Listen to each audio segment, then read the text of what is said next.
Kapwa nagpakita ng lakas at tibay sina Manny Pacquiao at Antonio Margarito sa kanilang media workout sa Texas. Mula sa Texas, saksi si Ruth Cabal. Hindi raw siya nandaya noon at di raw siya mandaraya ngayon. Ito ang giniit ng Mexicanong si Antonio Margarito sa mga nakapalibot na media habang naglalagay ng benda sa kanyang kamay bago magsimula ang media workout. Paggamit ng umano'y illegal hand wrap sa laban nila ni Sugar Shane Mosley noong 2009 ang dahilan ng pagkatanggal ng lisensya noon ng Tijuana Tornado. Pag-akyat sa balot man ng buong katawan, halata ang malaking timbang na nawala kay Margarito na ayon sa coach niya ay nasa 150 pounds na raw. Pero giit niya handang-handa na raw siya para sagupain ng ating pambansang kamaong si Manny Pacquiao. Tinawanan pa nga niya ang forecast umano ng Team Pacquiao na mananknock-out daw ni Pacman ang Tijuana Tornado sa 8th round. Bueno, ahora primero decían que el 2, después que el 8, después que el 9. Bueno, pues ellos pueden hablar, pero el sábado va a ser al revés. Va a ser al revés, nosotros vamos a noquear a Manny Pacquiao.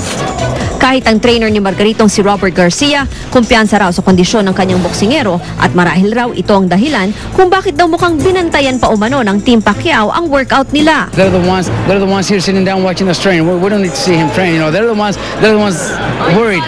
Aminado man na puspusan nga ang training ni Margarito, buwelta naman ang Team Pacquiao, mukhang nanghihina na ang Mexicano. Talagang nakita ko kanina, nagpiga din siya talaga para maipakita niya na 100% condition din siya. Patunayan na lang natin at tingnan natin sa taas ng ring kung paano natin pagagapangin.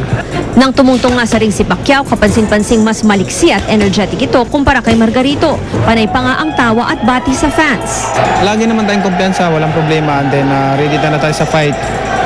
Maganda dahil I heard from Margarito camp na he's in shape and he's ready to the fight.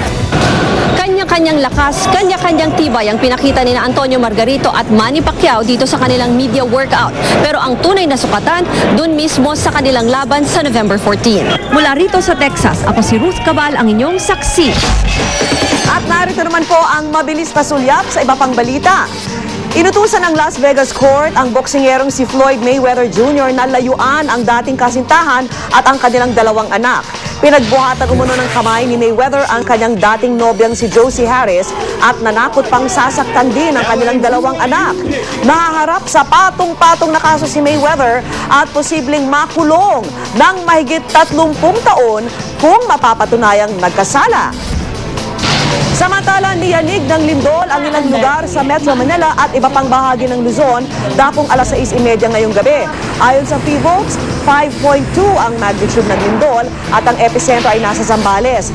Intensity 3 sa Pasig, Intensity 2 sa Malate, Maynila, Makati at Quezon City, habang Intensity 1 sa Clark, Pampanga. At sa ibang balita, hindi pa rin napanalunan ang mahigit 383 million peso jackpot sa 655 Grand Lotto. Ang winning number combination ay 4, 34, 29, 35, 30 at 10.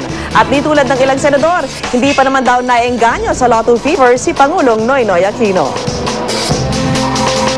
I don't know how to play the system actually. Samantala, muling ipapatawag ng Senado si dating Vice President Dolly De Castro upang magpaliwanag ukol sa umano'y anomalya sa housing loan ng Globe Asiatic Realty Holdings. Nais malaman ng mga senador kung paano nakalusot kay De Castro na dating chairman ng HUDC ang mga questionabling loan application. Saksi si June Veneracion. Bilang housing czar nung nakarang administrasyon, pinaharap na noon sa pagdinig ng Senado si dating Vice President Dolly De Castro, kaugnay sa questionable umunong pautang para sa isang housing project. Sa Webes ng susunod na linggo, muling ipatatawag ng Senado si De Castro. He has to be one of those who will be asked to explain the policies that they pass and how the procedure came about that there were 1,900 fake buyers or non-existent buyers. Nasa sentro ng kontrobersya ang Globe Asiatic Realty Holdings and Delphine Lee.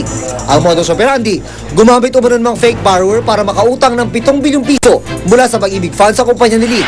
Kaya dapat magpaliwanag ang mga nakaupo noon sa HUDCC at iba pang sangkot na ahensya ng gobyerno kung paanong nakalusot ang mga loan applicant na ito.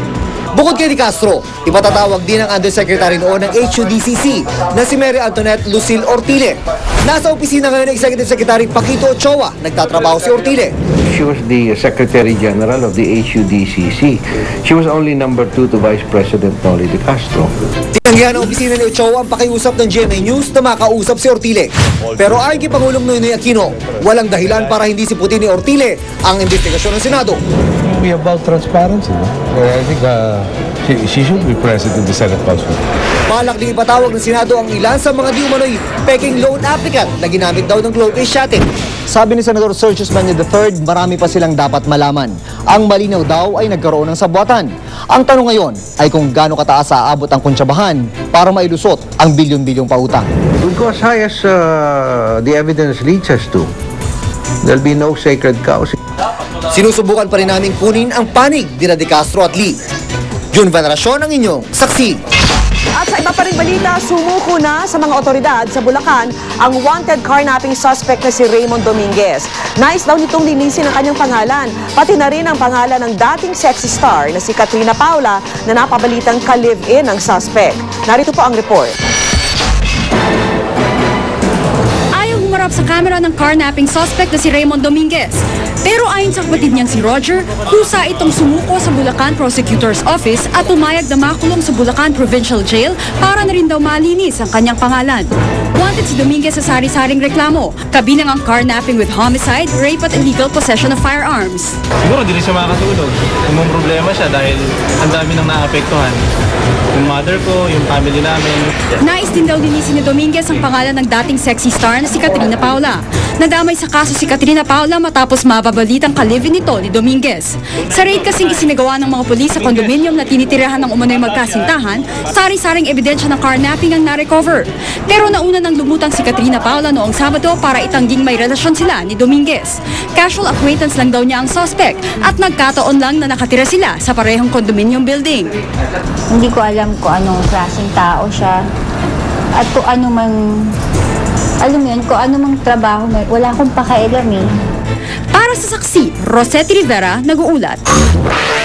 At sama-sama natin saksihan, exclusive lalaki arestado dahil sa panggagahasa umano sa anak ng kanyang kinakasama.